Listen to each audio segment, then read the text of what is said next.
Hi guys, it's Doremar Nuva here, and welcome to another Bionicle 2015 set review.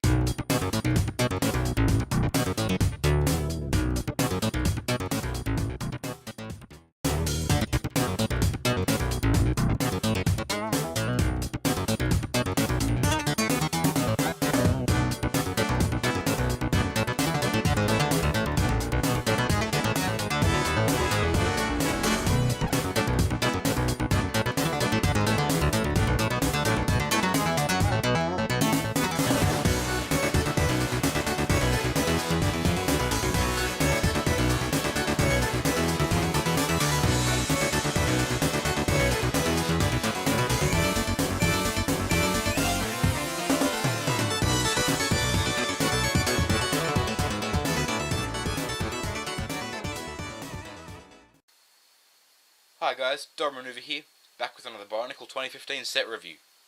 This time, we're going over set number 70795, Mask Maker vs Skull Grinder.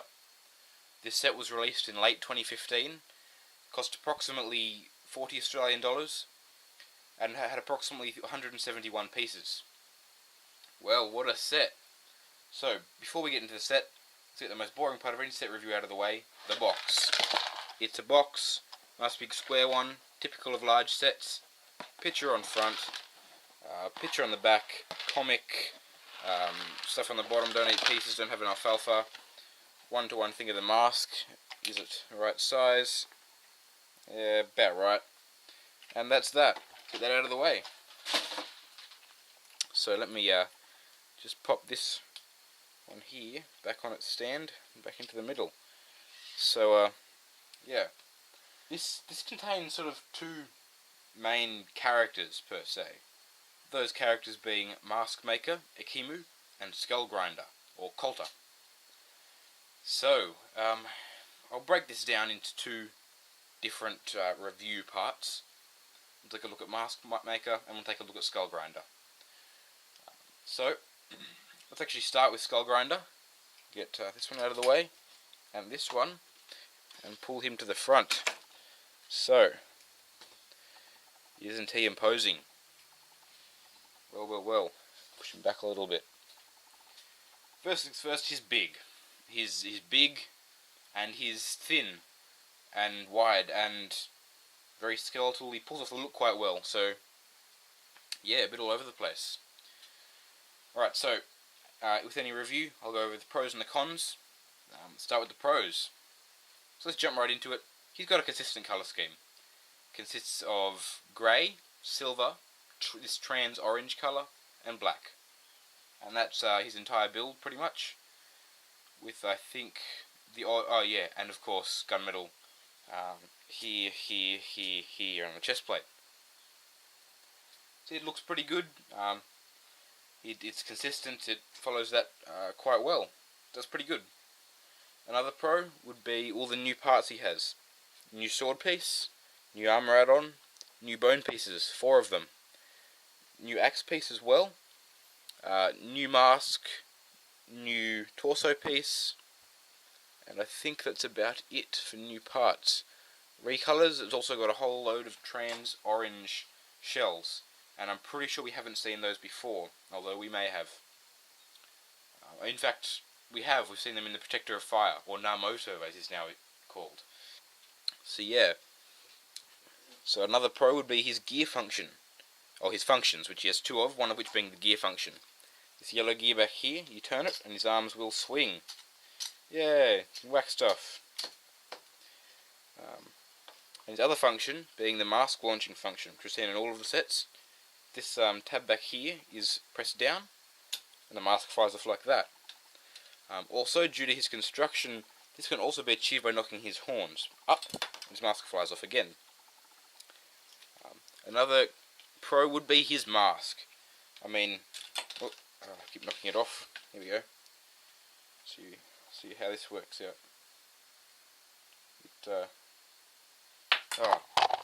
Dropped it and everything. Looks quite good. It's like a skull mask. Yeah, it looks quite good. It's personally, I consider it to be the best mask of this wave, best skull mask of this wave. his build's also rather interesting. He's got a gearbox with some differing parts in here, but other than that, it's a fairly standard build, really. Like, not really much else to it. Yeah, so that just about sums it up for the pros. So, as with any set, there are cons, and we'll move into those straight away. First up is the big one. This weapon is huge and massive and really, really heavy. So as you can see, when I move the gear function, it tends to swing down a fair bit and try and stay there.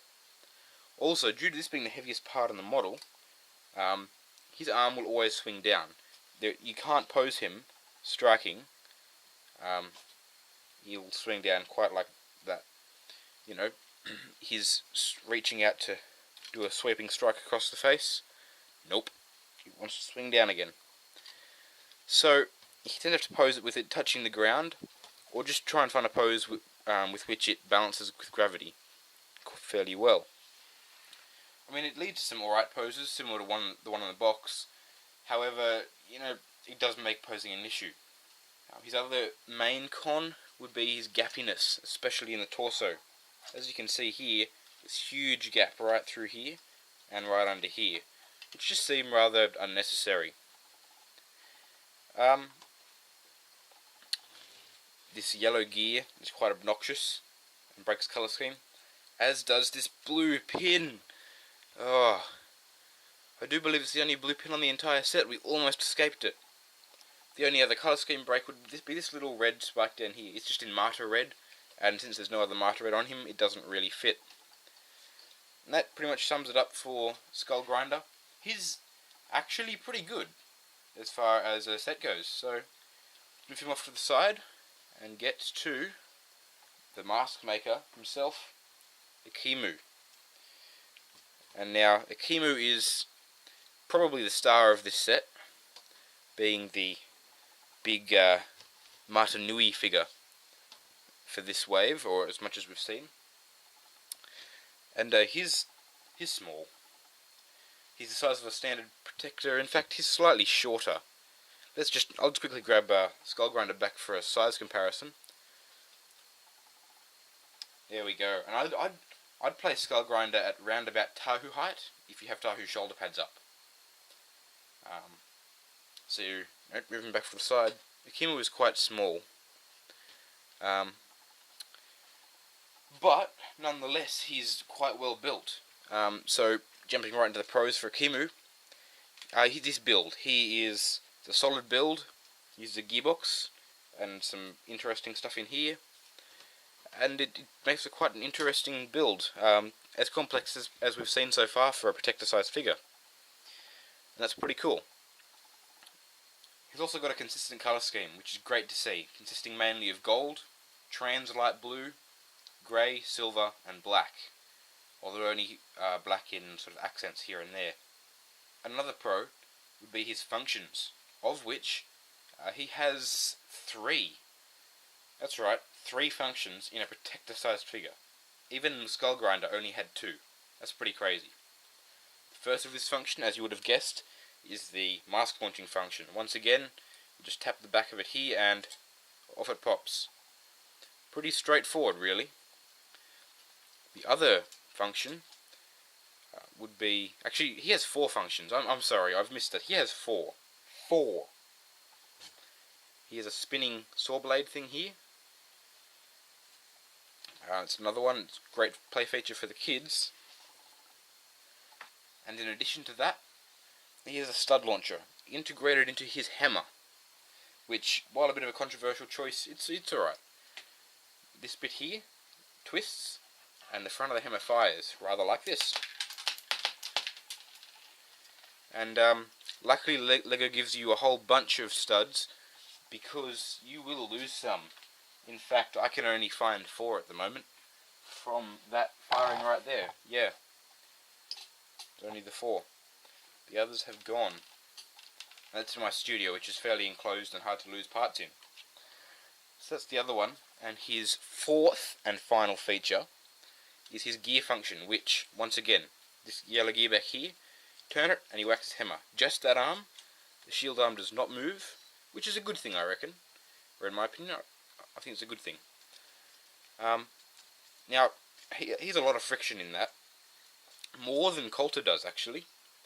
And yes, he's got a big hammer, but I think Coulter could have benefited from a couple of these, maybe even one of these parts extra added to his arm, rather than being in Ekimu's. Oh well, that's the way it is. So that's that. That about sums it up for the pros for Ekimu. They're fairly good pros, very solid, nothing to complain about. Now, as with any set, there are cons, and this particular figure does have a few, and let's get right into those. Firstly, red pins here, and blue pin in here, neither of which are part of the colour scheme. Another con would possibly be that this shield piece does turn a fair bit and quite easily. It can get rather annoying when you try to have him in a pose, and it sort of keeps lazily spinning around. It's rather annoying, that is. Another con, in my opinion, and this is just my opinion, is that this blaster in the hammer, it makes no sense. In my opinion, a hammer is a hammer. You hit something with it. You're not really shooting with it, and it just doesn't seem like a very practical weapon to have. Another con, this yellow gear, once again breaking the colour scheme. And now another one, which is quite a nitpick, is that his colour scheme differs a fair bit from the animations. In the animations, his legs are pretty much black bones, and so are his arms. And in this set, however, there's mostly trans blue, which, while as a parts pack that's great, it does differ from the animations, and in my opinion that makes it a con. Well, that pretty much sums it up for Ekimu as well, so let's move him out of the way as well. And now, to the third and final part of this set, the Mask of Creation and its little stand. First things first, little stand. It's a little stand. The mask sits on it. Yeah, it works. That's what it is. The Mask Creation, it just clips onto there and sits there. Now, it does not stay up on its own, and that's because there is not enough friction. You actually need to move these parts out a little bit, as you can see here, and this generates enough friction for the mask to be held up securely and straightforwardly like that, until it flops down again eventually, because the mask does exert slight pressure on it. There's definitely a con. The pro is that it's there, the con is it doesn't hold the mask very well. Now, off with that and onto the mask itself. This is a beautiful mask. It's a beautiful piece. Very detailed, as you can see there. All that writing on all the different parts of it. Inside looks pretty good. They've even used the mold seal there. They have put in a place that makes it look like it could even be intended to be there. So that's well done. And just for looks, let's get Ekimu in here and place the mask on Ekimu. Of course, who owns the mask itself. The Mask of Creation. One of the, I think, 3 legendary masks in the original line. We never actually got a Mask of Creation. So this is really great to get. It definitely suits it and could definitely blend right in alongside the previous line of legendary masks, being the Vahi, Time, and the Ignika, Life. So, it looks good on Ekimu. Profile still suits, it looks alright from the front. However, with the clean CCBS aesthetic, the detail in it does seem a little bit out of place. Just a little. But, you know, a nitpick, it looks fairly good. So, let's go back into the overview once more. And I'll put Kimu's protector mask on here, just 'cause. So that's the set.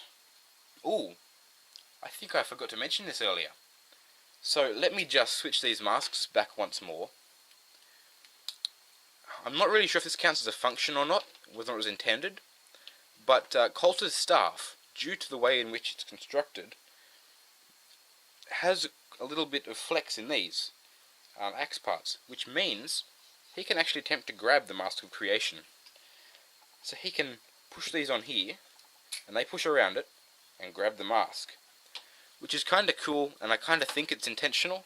However, it is technically like an illegal move per se, but it's pretty cool. And I mean, you can always pose the mask being on there somewhat like that, and that pretty much matches how it seems in most of the box art and that sort of thing. So let's leave it like that, shall we? That looks pretty good. So that there is Mask Maker vs Skull Grinder. Quite a nice little set in my opinion. It's not too expensive in terms of as sets go, however it is the most expensive of this line. So I would recommend, if you did get any set of this line that I've gone over so far, which is most of them, even though this is my first review, I would recommend this one. This is, it's a really great set. You get two really great figures with not many cons. You get a great mask, which is the centerpiece for this line. You get a whole bunch of new pieces. You get the figure, the new badge for this one.